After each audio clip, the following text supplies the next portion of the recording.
മനുഷ്യ, ഇനിയെങ്കിലും ഈ കണക്കുകൂട്ടലുകൾ നിർത്തിക്കൂടെ? നീ എന്തേ പറയുന്നേ?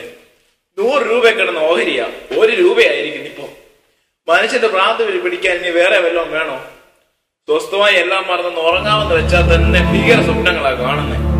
ഒരു കാര്യം ചെയ്യും, ഇവിടെ ഇരുന്ന് ഇങ്ങനെ ഉറങ്ങാതെ അടുക്കളയിൽ വന്ന് എന്നെ ഒന്ന് സഹായിക്കേ. നിന്റെ കൂടെ നിൽക്കുമ്പോഴാ എനിക്ക് കൂടുതൽ പേടി. എന്നിട്ടും നിങ്ങളുടെ നോക്കിനൊരു കുറവുമില്ല. എന്നാ പറഞ്ഞാലും ഒരു ചൊറിയുന്ന വർത്തമാനമാ. ദേ, അടുക്കളയിൽ ഒരു വകയില്ല കേട്ടോ. അതേത് വക? തമാശ ഞാൻ കാര്യമാ പറഞ്ഞത്. ചായക്ക് പാൽപ്പൊടിയുമില്ല, പഞ്ചസാരയുമില്ല. അത് പറഞ്ഞപ്പോഴേ ഓർത്തത്. എടി, നമ്മുടെ ഈ ഇപ്പോഴത്തെ അവസ്ഥ വളരെ പരിതാപകരമാണ് കേട്ടോ. ഇനി അങ്ങോട്ട് ചുരുങ്ങി വേണം കഴിയാൻ. ഈ ഒടുക്കലത്തെ സാമ്പത്തിക പ്രതിസന്ധിയും റിസഷനും ഒക്കെ കാരണം എപ്പോഴാ എന്നെ ജോലിയിൽ നിന്ന് പിരിച്ചുവിടുന്നത് കൂടി എനിക്ക് അറിയില്ല. ഞാനും അത് തന്നെയാ പേടിച്ചിരിക്കുന്നത്. എന്ത് ചെലവ് ചുരുക്കത്തിനും ഞാൻ തയ്യാർ. പക്ഷേ 3 നേരവും ആഹാരം ഉണ്ടാക്കാതിരിക്കാൻ പറ്റുമോ? എടി, ഞാൻ ഒരു ഐഡിയ പറയാം. രാവിലത്തെ ആഹാരം നമുക്കൊരു 11 കൂടി അങ്ങോട്ട് കഴിക്കണം. അപ്പൊ ഉച്ചക്കത്തെ ആഹാരം കഴിക്കണ്ട. രാവിലത്തെ ആഹാരം ലാഭിക്കുകയും ചെയ്യാം. രാത്രിയിലേക്ക് പിന്നെ നമുക്ക് വല്ല കഞ്ഞിയോ പയറോ ഒക്കെ കഴിച്ച് അഡ്ജസ്റ്റ് ചെയ്യുകയും ചെയ്യാം. വെള്ളിയാഴ്ചയും ഞായറാഴ്ചയും അത്താഴം വേണ്ടെന്ന് വെക്കാം. അതൊരു കടന്ന കൈയായി പോവും. വിശന്നിരിക്കണം എന്നല്ല മനുഷ്യ പറഞ്ഞത്. അന്നല്ലേ നമ്മുടെ പള്ളിയിലെ പ്രാർത്ഥനയാവങ്ങളും പ്രാർത്ഥനയൊക്കെ. അതിനുശേഷം എന്തായാലും ഭക്ഷണം കിട്ടും. എന്നാലും നമ്മൾ ഈ പ്രാർത്ഥനയ്ക്കൊന്നും പോകാതെ ഈ കഴിക്കാൻ മാത്രമായിട്ട് കയറി ചെന്ന ആൾക്കാരെങ്ങനെ എന്ത് വിചാരിക്കും? ഞാനെങ്ങനെ അവരുടെ മുഖത്ത് നോക്കും? എന്താ വിചാരിക്കാനാ? നിങ്ങൾ ആരുടെ മുഖത്ത് നോക്കണ്ട, കണ്ണടച്ചങ്ങ് പ്രാർത്ഥിച്ചോണ്ടിരുന്നാ മതി. എന്തായാലും ഇനി അങ്ങോട്ട് ചുരുങ്ങി കഴിഞ്ഞേ പറ്റൂ. ആ ഒബാമയ്ക്ക് വല്ല ഓവലിക്ക് വേണ്ടി ചെയ്യാൻ കഴിഞ്ഞാൽ ഞാൻ രക്ഷപ്പെട്ടേനെ. ഇട്ടകാശെങ്കിലും കിട്ടിയാൽ മതിയായിരുന്നു. ഇനി സത്യത്തിനൊന്നല്ല, ഒരസത്യത്തിനും ഒരു ചില്ലിക്കാശ് ഞാൻ മുടക്കത്തില്ല. ഒരു റെസൊല്യൂഷൻസ് എടുത്തേ പറ്റൂ ഇനിയും ജീവിക്കാൻ. റെസൊല്യൂഷൻസോ? ഇനിയും റെസൊല്യൂഷൻസിന്റെ ഓഹരിയേ ഉള്ളൂ എടുക്കാൻ ബാക്കി. എടി, റെസൊല്യൂഷൻസ് എന്ന് വെച്ചാ പുതിയ തീരുമാനങ്ങളാണ്. ഇനി അങ്ങോട്ട് ആഡംബരവും ആഭരണവുമില്ല, ചിലവും ചിലവാക്കലുമില്ല, വിരുന്നും വിരുന്നുകാരുമില്ല, KFCയും കെൻഡക്കിയും ഒന്നുമില്ല. ഉള്ളത് കൊണ്ട് ഓണം പോലെ. ഓക്കെ? നിങ്ങളുടെ നാക്ക് കൊള്ളാമല്ലോ. ഞാൻ അടുക്കളയിലായിട്ട് ചെല്ലട്ടെ. നിങ്ങൾ വാതിൽ ആരാണെന്ന് നോക്കിക്കേ. ഒഴിവാക്കി വിട്ടേര് കേട്ടോ. ഓക്കെ.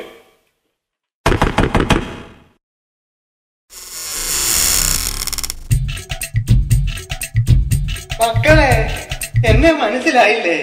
ഇത് ഞാനാടാ, നിന്റെ ഭാര്യയുടെ ചിറ്റപ്പൻ. ചിറ്റപ്പനോ? പുണ്യയാത്രയ്ക്ക് വേണ്ടി നാടോട്ട് പോയ ചിറ്റപ്പൻ? അൺബിലീവബിൾ. നിനക്ക് വിശ്വസിക്കാൻ പറ്റുന്നില്ല അല്ലേ? എന്റെ ശത്രുക്കൾ കുറെ പേർ ഞാൻ ചത്തെന്ന് പറഞ്ഞ് പരത്തിയല്ലേ? അതൊരാശ്വാസമായിരുന്നു. എന്താ പറഞ്ഞത്? അല്ല, ചിറ്റപ്പൻ ഞങ്ങൾക്ക് ആശ്വാസമായെന്ന് പറഞ്ഞതാ. എല്ലായിടത്തോട്ടും പോകുന്ന വഴിക്ക് കയറുതായിരിക്കും അല്ലേ? വാ, കയറി ചായ കുടിച്ചിട്ട് പോകാം കേട്ടോ. അല്ലേ അല്ല, നിങ്ങളുടെ അടുത്ത് തീരെ താമസത്തിന് വന്നതാ. നിങ്ങൾക്കറിയാമല്ലോ, എനിക്ക് ആരുമില്ലായിരുന്നു. നിങ്ങളാണേലും ഒറ്റയ്ക്കല്ലേ. ഇനിയുള്ള ജീവിതം, എന്റെ ജീവിതം നിങ്ങൾക്ക് ഒരു ആശ്വാസമാകട്ടെ. എടിയേ, കുറച്ച് വെള്ളം കൊണ്ടുപോവാ.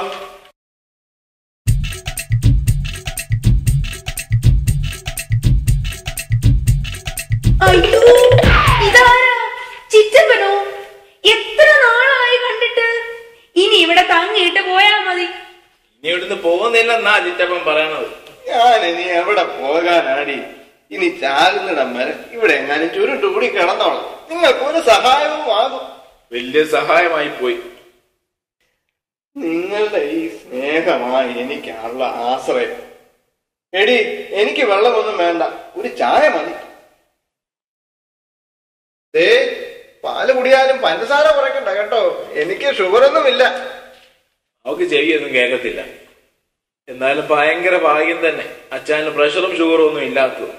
ദൈവകൃപയാൽ എനിക്കിപ്പോഴും നല്ല ആരോഗ്യമാണ്. നല്ല വിശപ്പും ദാഹവും ഉണ്ട്. എടിയേ, അച്ഛന് നല്ല വിശപ്പാണെന്ന് ആ റെസൊല്യൂഷൻസ് ഒക്കെ എടുത്ത് വെള്ളത്തിലോട്ട് ഇട്ടു. ഇതാ എനിക്ക് നിന്നെ വളരെ ഇഷ്ടം. എന്ത് നല്ല സാധനവും മറ്റുള്ളവർക്ക് കൊടുക്കാനുള്ള മനസ്സുണ്ടല്ലോ നിനക്ക്. അറിയാമോ, നിന്റെ ആലോചന വന്നപ്പോൾ ഞാൻ അവളോട് പറഞ്ഞത് നീ ഒരു കരുതലുള്ള പുരുഷനായിരിക്കുമെന്ന്. എല്ലാം വിധിയെന്ന് പറഞ്ഞാ മതിയല്ലോ. ഇതാ ചായ, ചായ കുടിച്ചേ.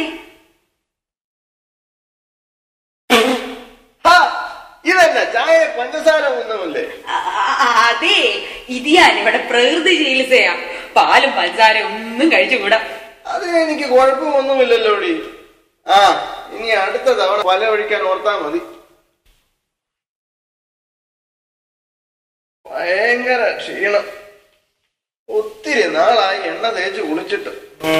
അറിയാനുണ്ടത്. എടി, ഇവിടെ നീലപ്രങ്ങാതി എണ്ണയുണ്ടോ തേച്ച് കുളിക്കാൻ? പിന്നെ ഇവിടെ നീലപ്രങ്ങാതിക്കകത്തല്ലേ ഞങ്ങള് മീൻ പോലും വറക്കുന്നത്. എനിക്ക് മീൻ വറുത്തത് വലിയ ഇഷ്ടമാണ്. അതല്ല, ഞങ്ങള് മീൻ വറക്കാനും ആ എണ്ണ ഉപയോഗിക്കാമെന്ന് പറഞ്ഞതാ. അത്താഴത്തിന് മുമ്പ്. എന്റെ അച്ചായ, ഞാൻ മടുത്തു. കാര്യമൊക്കെ ശരിയാ, എന്റെ ചിറ്റപ്പനാ. പക്ഷേ ഒന്നിനും ഒരു സ്വാതന്ത്ര്യമില്ലെന്ന് വെച്ചാ. ഈ കടുത്ത സാമ്പത്തിക പ്രതിസന്ധിയിൽ ഒരു അധികഭാരം കൂടെ നമുക്ക് സന്ധിക്കാൻ പറ്റത്തില്ല. ഇന്നലെ എനിക്കെടുത്ത് വെച്ച കഞ്ഞിയും കൂടെ നിന്റെ ചിറ്റപ്പൻ കുടിച്ചു തീർത്തു. എന്നിട്ട് എന്നോട് ചോദ്യം, വിശപ്പൊന്നും ഇല്ലേന്ന്. ഒടുവിൽ ഞാൻ പട്ടിണി നില കിടന്നറിയാവോ? യാത്രയൊക്കെ പോയി കയ്യിലുള്ളതെല്ലാം വിറ്റ് വിറക്കിയിട്ടാ വന്നിരിക്കുന്നത്. നാട് വിട്ടു പോയപ്പോ കുടുംബസ്വത്ത് ഏതാണ്ടൊക്കെയോ കിട്ടിയെന്നാ തോന്നേ. എല്ലാം തീർന്ന വട്ടാ ഇപ്പം. സംശയമുണ്ടോ? ആ വേഷവും ആ പരവേശവും ആ ഒരു ആക്രാന്തം കാണുമ്പോ മനസ്സിലാക്കാന്നല്ല ഉള്ളൂ. എങ്ങനെയാ ഇവിടുന്നൊന്ന് പറഞ്ഞു വിടുന്നത്? ചിറ്റപ്പന് പോകാൻ ഒരിടവുമില്ലെന്നോ പറയുന്നത്. ഇറക്കി വിട്ടാ നാട്ടുകാരെന്തോ പറയും. നമ്മുടെ കല്യാണത്തിനും ചിറ്റപ്പൻ കുറെ കാശ് മുടക്കിയതല്ലേ? അതൊക്കെ പണ്ടല്ലേ.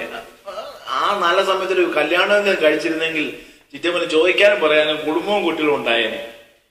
നീ ഒരു കാര്യം ചെയ്യും, വില തീർത്ഥാടന കേന്ദ്രത്തിന്റെ അനാഥാലയത്തിന്റെ ഒക്കെ പേര് പറഞ്ഞ് സ്ക്രൂ കയറ്റി പുള്ളി ഒന്ന് പൊക്കോളും. എന്നെ ചായ, ഞാൻ ഇന്നലെ പഠിച്ച പണി 18 നോക്കി. എല്ലാം പറഞ്ഞിട്ട് ചിറ്റപ്പൻ പറയുന്നത് ഇനി ഒരിടത്തും ഇല്ലെന്നാ. ആരോഗ്യമില്ലെന്നൊക്കെയാ പറയുന്നേ. ചുരുക്കി പറഞ്ഞ ആജീവനാന്ത ലോട്ടറിയാ വന്ന് കയറിയിരിക്കുന്നത്. ദൈവമേ, എന്റെ തല കറങ്ങുന്നു. ഒരു നേരത്തെ ഭക്ഷണമെങ്കിലും ഒന്ന് ഒഴിവാക്കിയിരുന്നെങ്കിൽ കുറെ ഒരു ആശ്വാസമായിരുന്നു. എടി, കൂടിയ കൈയായി പോവെന്ന് അറിയത്തില്ല. നമ്മുടെ അലമാരിയിലൂടെ കുറച്ച് ഉറക്കുകൂടി ഇരിപ്പില്ലേ? ഉച്ചക്കത്തെ കഴിപ്പ് കഴിഞ്ഞിട്ടേ ചിറ്റപ്പന്റെ മതിൽ ഒരെണ്ണം അങ്ങോട്ട് നീ കൊടുക്കും. പുള്ളി കിടന്ന് ഉറങ്ങിക്കോളും. പിറ്റേ ദിവസം എഴുന്നേക്കത്തുള്ളൂ. അത്താഴം നമുക്ക് ലാഭിക്കാം. എന്നാലും അതെ, കുഴപ്പമൊന്നും ഇല്ലേ ചായ? എന്ത് കുഴപ്പം? കുറച്ച് കൂടുതൽ ഉറങ്ങുന്നല്ല ഉള്ളൂ. ഈ പ്രായത്തിൽ ചിറ്റപ്പൻ ഉറങ്ങുന്നത് നല്ലതാ.